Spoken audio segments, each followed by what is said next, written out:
Morgan, go. Hey, wait. Let's have one rule. Let's have one rule, okay? You just had three of the most.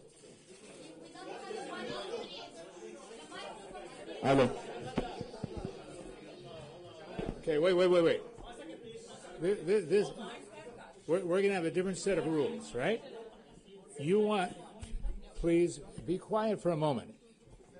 And I want to tell you something. The moment that this starts becoming chaotic, like animalistic, we're gone. So you want to know what's happening, act civilized, act kind, act tolerant, because this is the problem with what's happening in the region.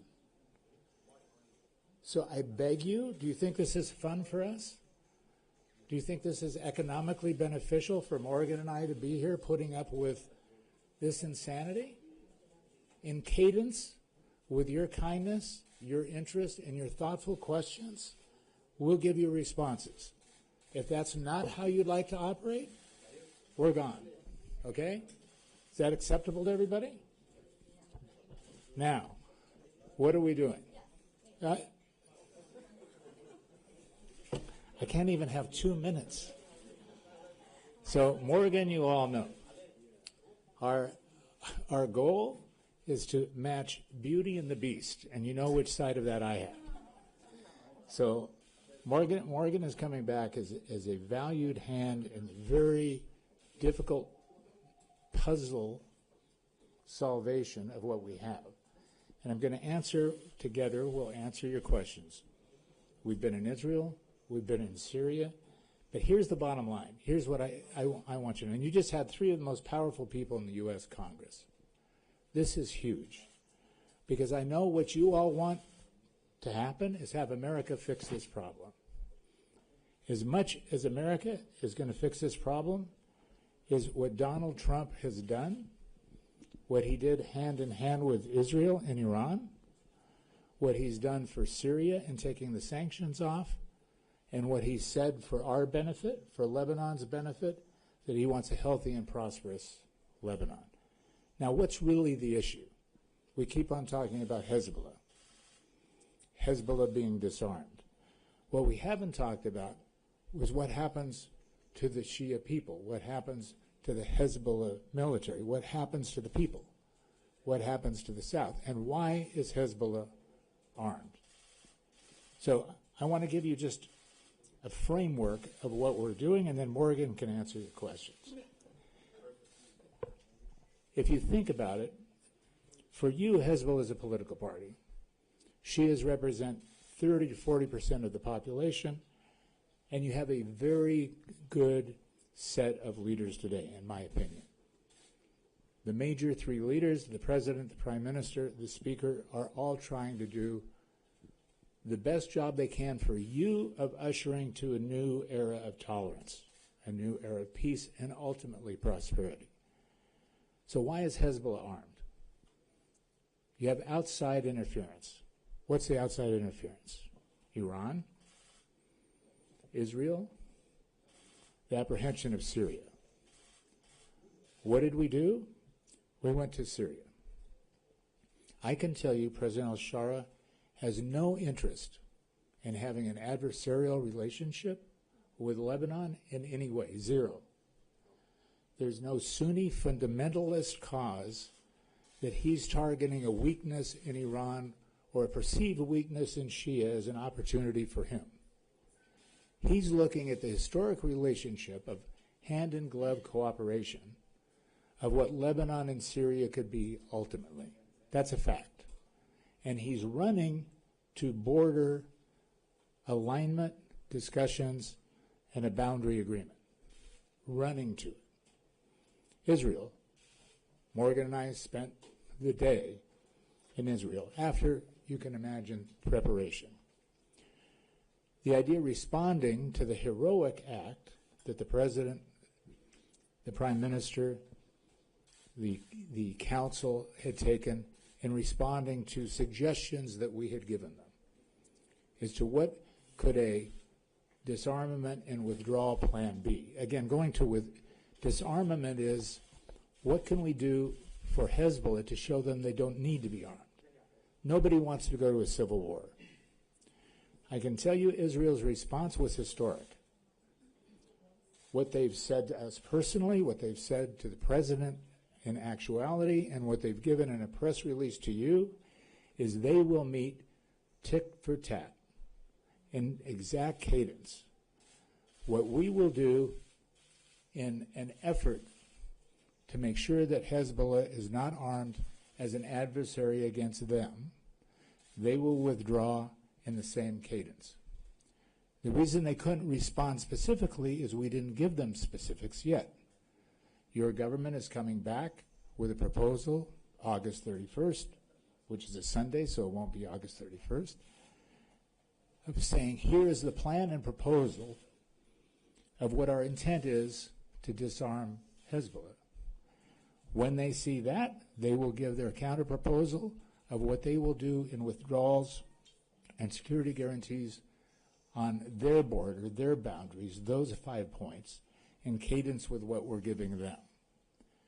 So the big picture is if you take the adversaries away, so if you take Israel and Syria away as a discussion with Hezbollah and saying, great, you from 1982 on, you needed to be armed, you were a militia, we had the Palestinians, we had the Israelis, you were serving a cause, there's no need to serve that cause. LAF can do it, you can be a part of it, but when we talk about the economic zone, we have to have a substitute for what happens because there's another outside party that we just talked about, Iran, that we have no direct relationship with. And Iran has been the financier of the growth of Hezbollah, the municipality, and Hezbollah, the militia. So how do we substitute that? We bring the Gulf countries in simultaneously in a new economic zone, which will have some depth to it in the next few weeks, as to what can happen with outside investment. What kind of outside investment? What does it mean to the South? What does it mean to the community? So step by step, you take out the Iranian concern because you have another funding source, another life source. You take away the Syrian concern because Syria is ready to have discussions tomorrow. You take away the Israeli court. You haven't spoken, by the way, to Israel since 1949. This is insanity. And I'm not even going to go towards the fact that eventually you're going to have to speak to Israel. Whether it's a deconfliction, whether it's normalization, whether it's ultimately a peace agreement, there's only one road to ultimate peace and prosperity in this region, and that's for everybody to speak with each other and for America to vanish from the scene.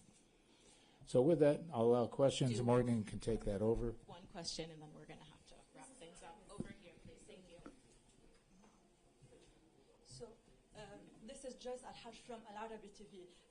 The main question is, did you get a commitment from Israel regarding the restraint of strikes on Lebanon in response to the decision made by the Lebanese government regarding this dismantling of the Hezbollah arms? I think the ambassador was clear on that. Israel is willing to go step by step. It might be small steps, baby steps, but they're willing to go step by step with this government. As Ambassador Barrack pointed out, the entire Trump administration, Secretary Rubio, were all greatly encouraged by the historic decision of the government a few weeks ago. But now it's not about words. Now it's about action. And so what Tom and I are here to do is to represent the President of the United States. It's his policy, not our policy.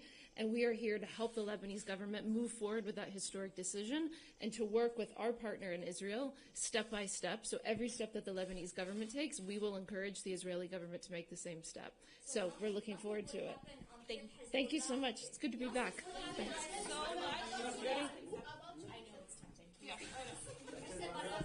Wait. Okay, wait.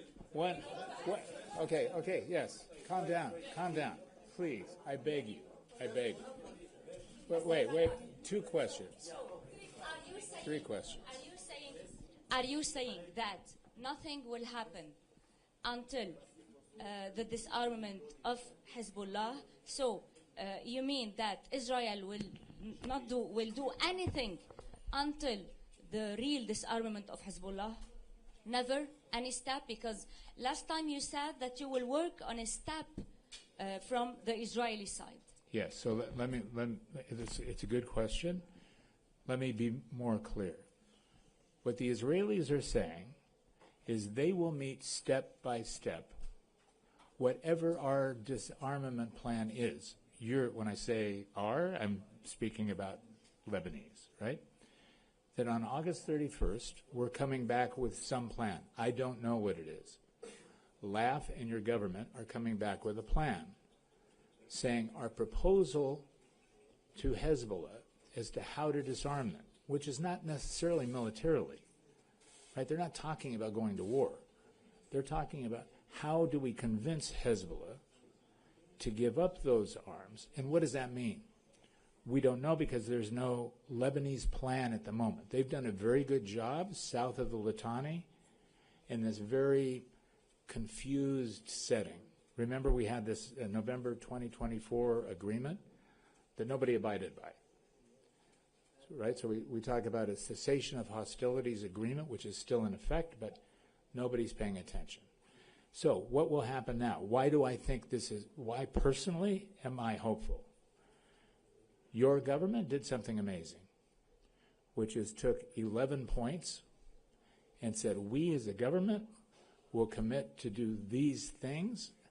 The first major step of that is we will ask LAF to prepare an agreement on how Hezbollah can be disarmed, which will be submitted to us for approval. We haven't seen it. They haven't seen it. It hasn't been submitted. What Israel has now said, which is historic, is we don't want to occupy Lebanon.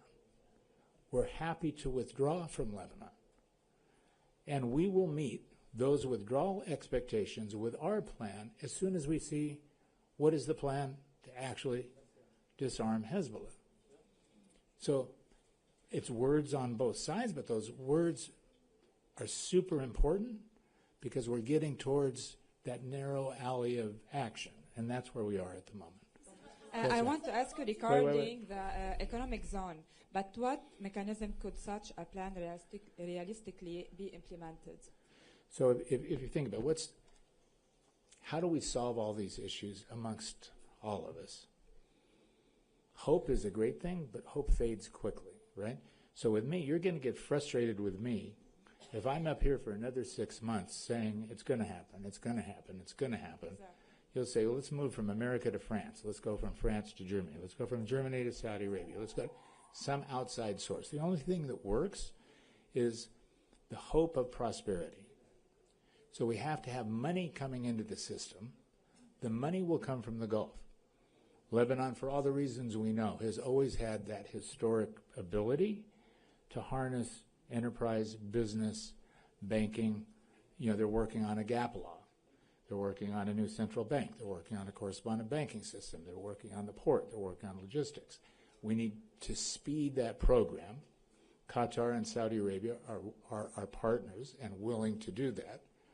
And saying for the South, if we're asking a portion of the Lebanese community to give up their livelihood, because when we say disarm Hezbollah, we have 40,000 people that are being paid by Iran to fight. What are you going to do with them?